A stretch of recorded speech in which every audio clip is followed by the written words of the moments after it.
Welcome back, everyone, to Let's Play Fallout 3. You're here with Ronald Lefebvre, otherwise known as DraxxKraven, when he finally tracked down Carol. Yeah, what is it? Oh my, someone new. I'm so sorry. You must think me terribly rude. Welcome to Carol's place. I'm Carol. It's not much, I know, but it's mine. So if you need anything, just let me know. Greta will get you any food you want, and I handle the rooms.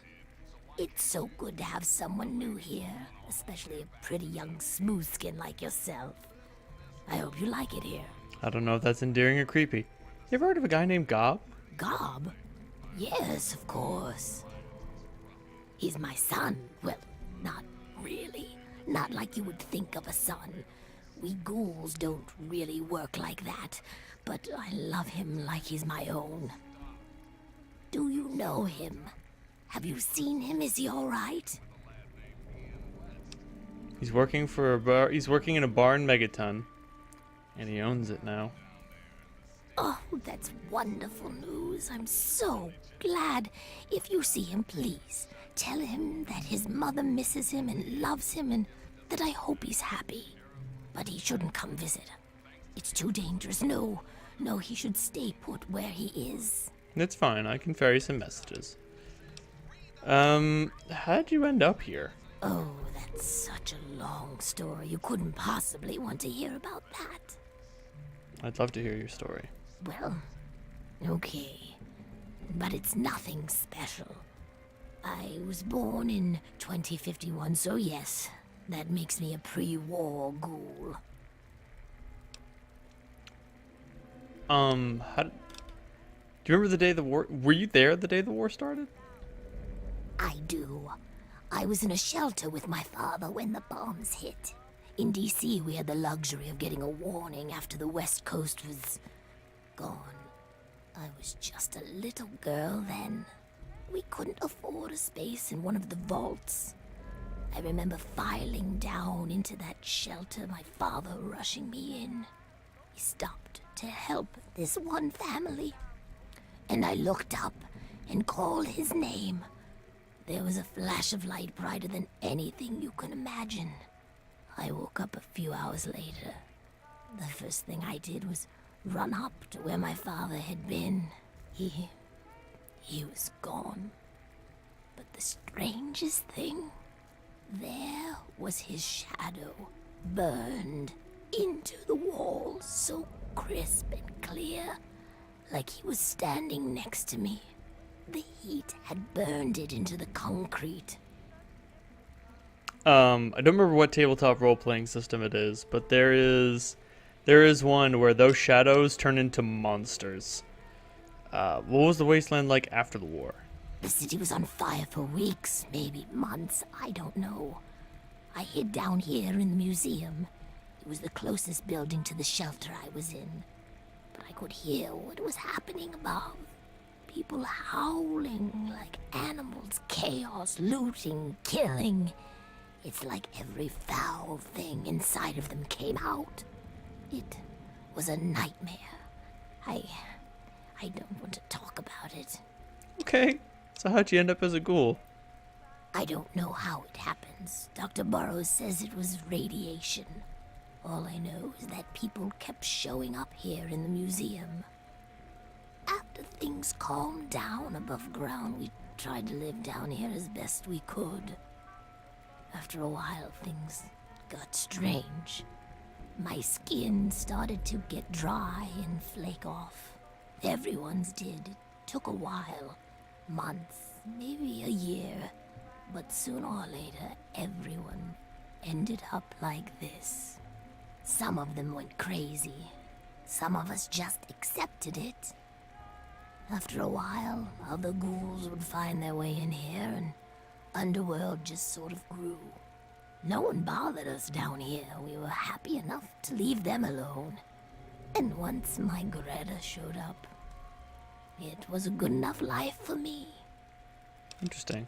Seeing you said you weren't interesting. You tell the same story for 200 years, you'll feel pretty uninteresting too. Fair point, Carol. Alright, catch you later. You come back real soon now. Right. should have noted it the last time I went to Megaton. But yeah, if you kill Moriarty, Gob takes over Moriarty's saloon and it becomes Gob's saloon. And Nova will stop servicing people because Gob and Nova have a thing. Tulip. Oh, a human. Well, hello. Welcome to Underworld Outfitters. It's been so long since I had a customer. Let's see what you got for sale. Sure thing, human. Tulip is pretty cool. She's usually got some really cool stuff. Look at that. She's got a minigun. She's cool. She's also usually got combat armor. I'll buy those two. Fix up the good one. You have power armor? What the fuck? Why? Whatever. The railway rifle. Give me that shit. Give me it. I want it. Also, give me those BBs. It's important. I need them. I need it. So those assault rifles, and all this junk and fucking crap. Oh man, I love the railway rifle. It's a mouthful, but it's totally fucking worth it. It's an awesome weapon. I don't need those missiles. Bottom line, I could always use some 5.56 and 10mm rounds. Sounds good to me. Give me a shout if you need anything else. Do you know anything about Underworld? Well, yeah, there's a lot of old pamphlets and stuff down here. I've pretty much read it all. What was this place before the ghouls moved in? All I know it was a museum. It used to be part of the Museum of History. The exhibit that used to be here was focused on what happens after death, hell and whatnot. You know, A whatnot. lot of it was focused on this old book called Paradise Lost. It's about a guy who goes to hell. Pretty interesting stuff. I found a big box of copies of the book in one of the back rooms. Here, take one. Nobody around here wants them. So how'd the ghouls end up here? At first, it was just a couple people after the war. This was one of the only places that wasn't falling down or on fire after the bombs fell. I think that Carol is actually one of the few that were here then. But over the years, word got around. There had been ghouls living in little pockets all around. Not really so much anymore. Most of them either went feral or ended up here. I'm sure there are still a few out there. But anyone with any sense is in Underworld. That's all I wanted to know. So what do you do with the money you make down here? Well, we spend it at Carol's or the Ninth Circle. But I don't like it there. The rest we give to Quinn to trade for stuff we need whenever he goes out. Interesting. Do you know anything about Crowley? I'm not going to rat on a customer unless you know. What? Oh, a bribe. Well, here's 20 caps. Ooh, a big spender. Well, it's better than nothing. Crowley has been outfitting himself for some big expedition. He's up to something, but he isn't saying what. I think his quest goes deeper than we think. Or than we know. Scanning. Alright, time to pick up my old Talon Company armor off the floor and use it to make a new armor. An unaligned armor. A better armor. Woo! Boom! Got the armor back. And pretty well armed. And well supplied. Woo! Now my armor doesn't have that filthy insignia on it. Over on this side is the Ninth Circle. Take yourself, Whoa. Hey, what's up? You're pretty tall for a ghoul, buddy. Talk to Azrakal. Excuse me? Talk to Azrakal. Whatever you say, big boy. What's up, Azrakal? Well now, looky here. We got us a smooth skin that I ain't ever seen before. I'm Azrakal, and this is the Ninth Circle.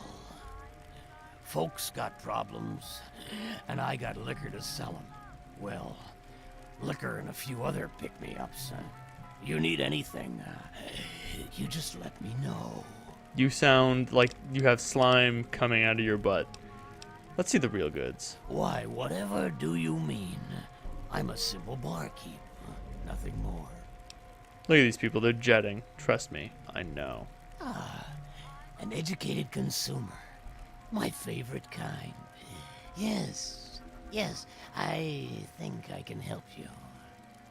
Simply step over here, my friend, and I'll show you my stock of more potent goods.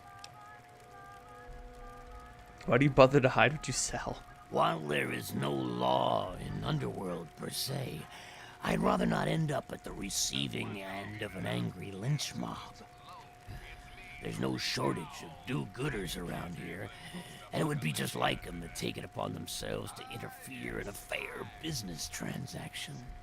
Honestly, I have something to sell, and you want to buy it.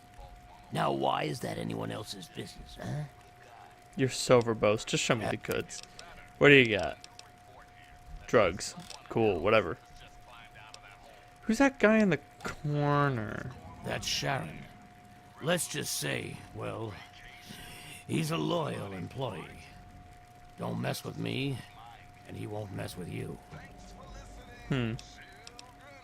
Doesn't say much, does he? His company is rather refreshing, isn't it? But don't mistake his brevity for stupidity. That would be very unwise. Underestimating an opponent has been the last mistake of far too many individuals throughout history. Interesting. You probably know more about Crowley than anyone else. You seem to have dirt on everyone. If I start telling tales about my customers, I'll lose all of them. No one will ever know it was you. Come on. Now, what the hell? Crowley shows up here last year. He's a ghoul just like the rest of us. Now, all of a sudden, he's looking for payback against ghoul haters. Except I've met Dukov. He never insulted a ghoul in his life. Hey, Dukov! Dukov's got the foulest mouth in the wasteland. He's a drunk and a womanizer. But he's no bigot. Go ask him yourself. Fair point. Alright. Concerning Charon, what do you mean he's a loyal employee? I hold his contract, which makes me his employer.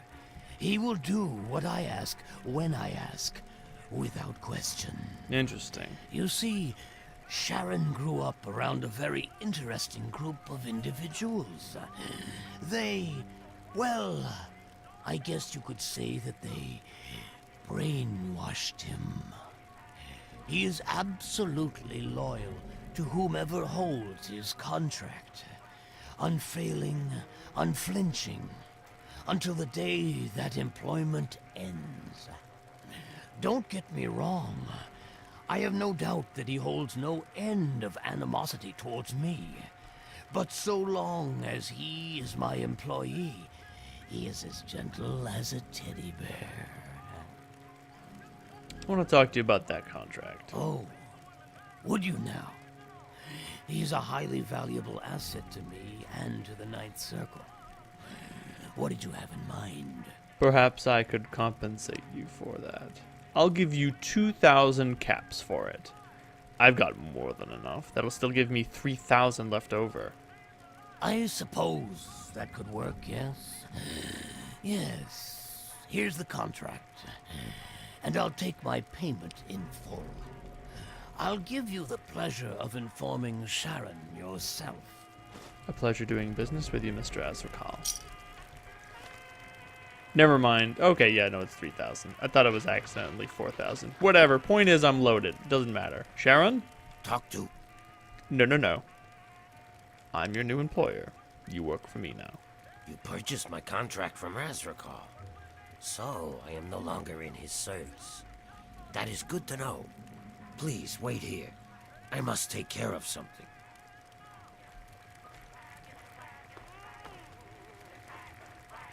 Azrakal, I am told that I am no longer in your service. Yes. All right, let's go. What the fuck was that? Azrakal was an evil bastard. So long as he held my contract, I was honor-bound to do as he commanded. But now you are my employer, which freed me to rid the world of that disgusting rat. And now, for good or ill, I serve you. Oh my god, he shot Azrakal. Down. What? I can't just loot my money back from him? Yeah, whatever. I really hope you're not. Oh. Oh.